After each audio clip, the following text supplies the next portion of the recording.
نو ډېر خوشحاله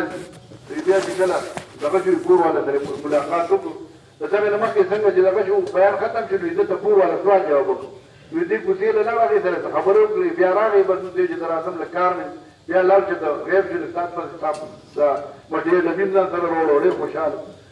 وایي چې راغی نو دننه مې ته مټې ورکړه بیا موږ سره کېناست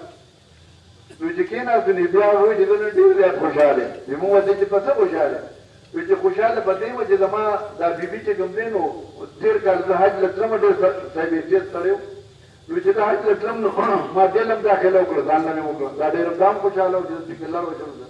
وایي چې کله د تلم وخت راغی ما ورته چې لکه پرده به کول غواړي څادر به اچول غواړي یا چې کوم دی برخه اچول غواړي وی راته وایي چې یاره دغې ته خو نه یم تیار نو ما ورته چې ګوره حج له ځو د الله کور له ځو دا خو چې کوم دی پرده ته ضروري ده هسې هم ضروري ده الله حکم دی وی راته وایي چې هر څه چې وی خو لکه دې ته نه یم تیار وی خیر ډېر مینتزاري مې وکړه خپل چې کوم دی دارو درمل مې ټول استعمال کړو وایي دې زما خبر ونه منله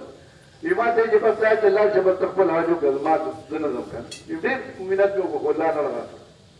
وی بس هغه دا د حج نه پاتې شو د حج لاړم نو وی دا اوس چې ستاسو دا جومات راتللی ما دغه ته وایي خپل بیبي ته ووایي یاره پاکستان نه یو جومات راغلی دی که خوښې لږ وله ورښکاره شي نو هغې وایي چې بس ډېره ښه ده نو وي لا راغله چې دلته رالم بس چې څنګه د خبرو سره زنانو سره ملو شوه زنانو سره اختلاف وشو بیا له غونډه کې ایمان یقین خبره یې واورېده تعلیم په حلقه کې کېناست نو وایي چې اوس تاسو دا بیان څنګه ختم شو نو ما ته سوال جواب وکړو په ټلیفون باندې چې ته دروازې ته راشې چې زه ورغلم وی راته وایي چې داسې چلو که چې لاړ شم ماله نو بې څادر راوړه یا څه برخه راوړه نو هلې به سره کور ته ځم زه داسې نه ځم وي ما ورته وایي چې یخه دی خیر دغه نږدې ګورم چې په ګاډي کې به کېنو هغه دی ته به لاړ شو دونه لرې ځای خو نه دی وی راته وایي چې هر څه چې خو د خود الله حکم نه شم ماتولی ځکه چې اوس پورې خو ما ته پته نه وه چې ګنې پردم د الله جل شانو حکم دی دا پردم څه دونه غټه خبره ده دا زما په ذهن کې نه وه نن ما ته پته ولګېده چې زنانه حیثیت څه دی زنانه الله جل شانو د څنګه پیدا کړې د دې حیا د دې عفت الله جل شانو په نس دومره قیمتي دی نو زه چې کوم دی له داسې نه ځم نو زه بازار ته لاړم نو ما دې له مې برخه یا څادر راواخېسته او تاسو نه مې له خوشحالۍ نه دا مټې راواخېسته ما چې یاره دا د خوشحالۍ ورځ ده ما باندې چې چېرته زما ښځه او چېرته د هغې څادر اچول نو د دې وجې زما مشرانو الله جل شانو چې کوم دی نو په دین کې عزت ایښی دی که موږ ورته دا غواړو چې الله جل شانو زموږ په کور کې دین راولي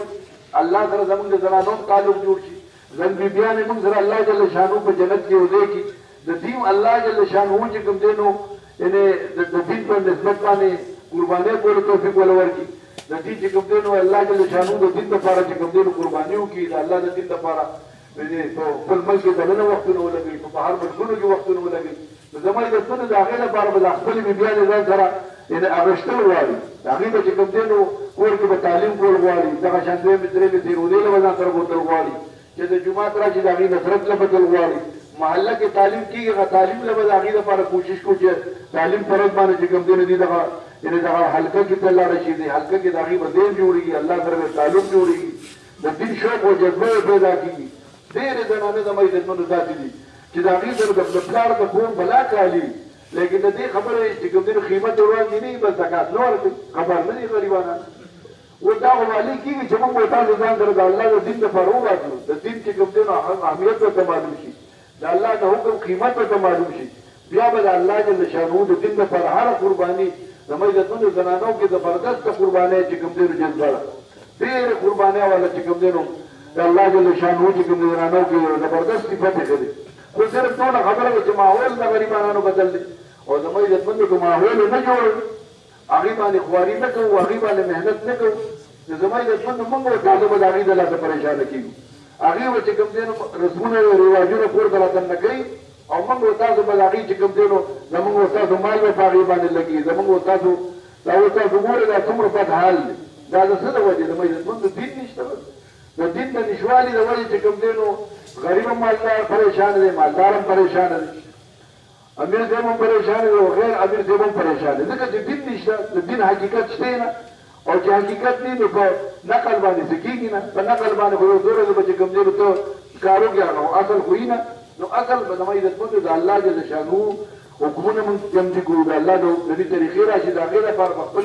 کورونو کې ماحول جوړول غواړي او چې ماحول جوړ شي د مجلسون د بیا کار ډېر اسان دی بیا به موږ نه غواړو زموږ کورونو کې به چې کوم ځای الله جل شانو ته چې کوم ځای ماحول جوړ کړي د تعلیم وخت پر راځي په خپله به زموږ بیبیانو چې کوم ځای کتابونه راځي زموږ بچي به کتابونه راځي زموږ بچي به د الله جل شانو د دین یعنې الحمدلله د دې خوارۍ د دې محنت په برکت الحمدلله په ټوله دنیا کې یعنې الحمدلله د الله جل شانو د دین لپاره چې کوم ځای د نارینو جماعتونو څنګه چلېږي دغه شان د زنانو جماعتونه په ټوله دنیا کې چلېږي الحمدلله خواري کوي په هغه ملکونو کې محنت کوي او د هغه خوارۍ او د هغه محنت په برکت په هغه ځایونو کې چې په هغه ځای کې د دین تصور نه د پردې تصور نه د حیا تصور نه الله جل شانو په هغه ماحول کې الله جل شانو فضا جوړ کړي کوم به انشاءالله داسې خیر کوي دا فضا به زموږ د ټول والي جوړېږي چې موږ تاسو یو خو نیت وکړو او دویم چې کوم دی نو قدم واخلو د دې مرید رسول فرمایي د خپل پوهانو یو قدم ور وړاندې چې الله جل شانو به چې کوم دی دا قدم الله ته دونه محمود دی د وجه ور مخکې کوم توفیق ولري او که موږ وړاندې کېږو نو په خپل ځای باندې ولاړو مخکې موږ سره تعلیم نه کېدو غوسم نه کوو مخکې چې کوم دی نو موږ تاسو سیرو دې ترتیب نه غوسم نه او دا شان مخکې چې کوم دی نو د الله د دین لپاره د قرباني نه وه کور کې د مذاکره د الله د دین خبره نه وه په بچو باندې د دین خواري محنت نه وو د هغې ته الله تعارف به سره نه وو اوس هم نشته نو زما عزتمنو دا به نه کېږي د دې لپاره مشران فرمایي چې موږ تاسو په خپل یعنې دغه کې لږ ورته کې وړاندې شو نو د هغې لپاره دا درخواست دی چې هغه ملګري چې تر اوسه پورې د هغې په کور کې تعلیم نه کېږي هغه ملګري چې د هغې په کورونو کې اوسه پورې تعلیم نه کېږي او یعنې هغه ملګري څوک نیت کوي چې انشاءالله د دې نه چې دومره خیر لومړی کتاب به واخلو ځان سره په ګورې خو ډېره ښه خبره